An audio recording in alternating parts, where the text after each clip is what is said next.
Hello friends, very good morning. आज हम एक और नया टॉपिक लेके आए हैं जेआईबी में इंडियन फाइनेंशियल सिस्टम। ये छोटा सा 20-40 स्लाइड्स का एक चैप्टर है, तो इसको देखेंगे और आगे भी हम स्लाइड्स आपको दिखाएंगे। फाइनेंशियल सिस्टम बेसिकली क्या होता है कि बैंकिंग का क्या काम है, डिपॉजिट लेना और डिपॉजिट देना। बैंक्स में यही है, डिपॉजिट एंड लैंडिंग।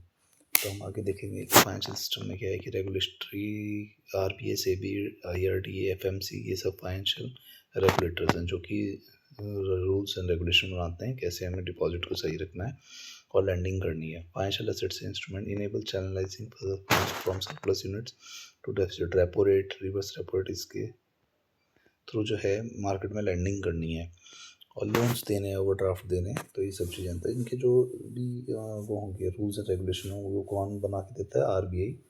और वो सभी बैंक्स को फॉलो करना पड़ता है। लैंडिंग इंस्टीट्यूशन है, एनबीएफसीज हैं और शेड्यूल कमर्शियल बैंक है, प्राइवेट बैंक है, सभी ठीक है। गवर्नमेंट बैंक्स जो हैं क्या करते हैं, रेज करते हैं फंड्स वगैरह किस ट्रेजरी के थ्रू या फिर बॉन्ड्स के थ्रू। और कई सारे इंस्ट्रूमेंट्स है, पीपीएफ है, केवीपी एन और किसान विकास पत्र, केवीपी, एनएससी वगैरह, इनके थ्रू भी गवर्नमेंट पैसा लेती है। गवर्नमेंट अपने प्रोजेक्ट्स को पूरा करने के लिए वो पैसा यूज़ करती है। फाइनेंशियल इंस्टीट्यूशन क्या है? Include institution and mechanism which affect generation of savings by the community, mobilization of savings, effective distribution of savings. Institutions are banks, insurance companies, mutual funds वगैरह, ये सब मोबिलाइज करते हैं फंड्स को। इंडिविजुअल इन्वेस्टर जो है इसमें ये पैसा लगाता है, जैसे कि आप म्यूचुअल फंड वगैरह में पैसे लगाते हैं, और सारा क्या होता है इक्विटी मार्केट्स वगैरह में और गवर्नमेंट के पास जाता है। फाइनेंशियल मार्केट दो तरह की है। Money market short term market है जिसमें कि लेस देन 1 ईयर फंड्स देते हैं, जैसे organise bank and organise money lenders वगैरह। कैपिटल मार्केट जैसे लॉन्ग टर्म प्राइमरी इशूज हैं, जैसे स्टॉक मार्केट या बॉन्ड मार्केट वगैरह, जहाँ की 1 साल से ज़्यादा फंड्स रहता है। ऑर्गेनाइज मनी मार्केट क्या है? कॉल मनी है, bill market, treasury, commercial bank loan short term वगैरह देते हैं। फ्रेंड्स, इन सब चीज़ों को हम डिटेल में नेक्स्ट स्लाइड में पढ़ेंगे। पर्पज़ ऑफ मनी मार्केट क्या है कि बैंक्स बोरो करते हैं और जो फिल गैप रह जाता है उसको ठीक करने का काम देता है, एसएलआर सीआरआर को बैलेंस करने के लिए। और वो पता है ना कि सीआरआर कैश रिजर्व रेशियो का कुछ अमाउंट हमें रखना पड़ता है। Call money market serves the role of liquidating the short term liquidity portion of the banks. Call money market is an integral of the Indian banking market और ये mostly banks में trade करते हैं।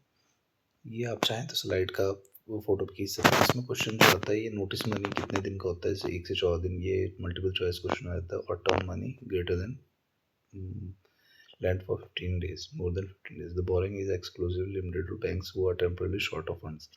Call money market में क्या है? Call loans are generally made of a clean basis, no collateral is required.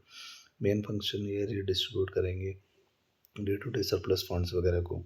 Highly competitive market होती है। कॉल मनी मार्केट पार्टिसिपेंट्स जो हैं, those who can both borrow and lend in the market RBI once upon a time select financial institutions जो है IDBI, UTI, mutual funds वगैरह, ये सब काम कर रहे थे।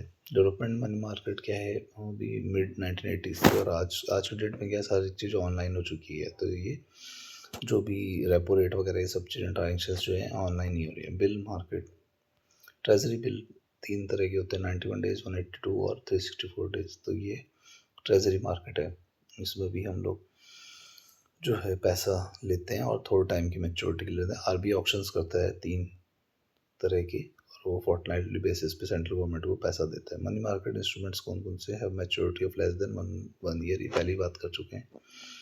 इसमें रेपो रेट और कॉल मनी रेपो रेट के बारे में है। मनी मार्केट इंस्ट्रूमेंट्स देख सकते हैं, ये सारे इंस्ट्रूमेंट एक बार आप देख लीजिए, सीडी, कमर्शियल पेपर वगैरह, क्योंकि ये मल्टीपल चॉइस क्वेश्चन में आ सकता है। सर्टेड डिपॉजिट बेसिकली क्या है? शॉर्ट टर्म बोरिंग्स वगैरह में काम आता है। इंट्रोड्यूस हुआ था 1989 में, और ये 7 दिन से 1 साल की मेच्योरिटी के बीच होता है। कमर्शियल पेपर जो है मेच्योरिटी की 7 दिन से 1 साल की है, और ये मिनिमम 5 लाख और मल्टीपल ऑफ 5 लाख का होता है। रेपो रेट तो आप सभी को पता ही है। सीबीएलओ क्या है? एक तरह का ये ऑपरेशनल मार्केट है। ये रेपो रेट वगैरह जो लैंडिंग वगैरह होती है वो इसके सीआईएल के थ्रू होती है।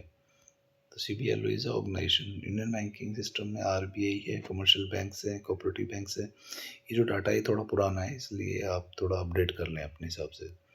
इंडिजिनियस बैंकर्स जो होते थे पुराने साहूकार वगैरह रहते हैं उनको एलिमिनेट करने के लिए हम फाइनेंशियल सिस्टम को बहुत स्मूथ कर रहे हैं। आरबीआई और इंडिजिनस बैंकर्स वगैरह हैं उससे कुछ मेजर्स सजेस्ट करें तो वो फॉलो करने चाहिए। इससे क्या होगा कि साहूकार वगैरह ये सब हट पाएंगे। नेशनलाइज बैंक हुए थे 1969 में 14, उसके बाद में जो है और भी एक्सटेंशन हुआ है डिपॉजिट मोबिलाइजेशन के लिए।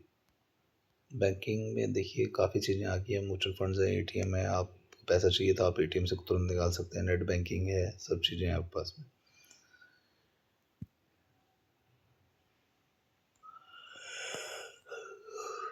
बैंक की प्रॉफिटेबिलिटी जितना CRR SLR कम जमा लो रेट पे रहेगा तो उतना ही उनको फ़ायदा होगा क्योंकि वो और ज़्यादा पैसा लैंड कर पाएंगे। नरसिम्हा कमेटी ने कॉस्ट ऑफ बैंक्स का बताया था।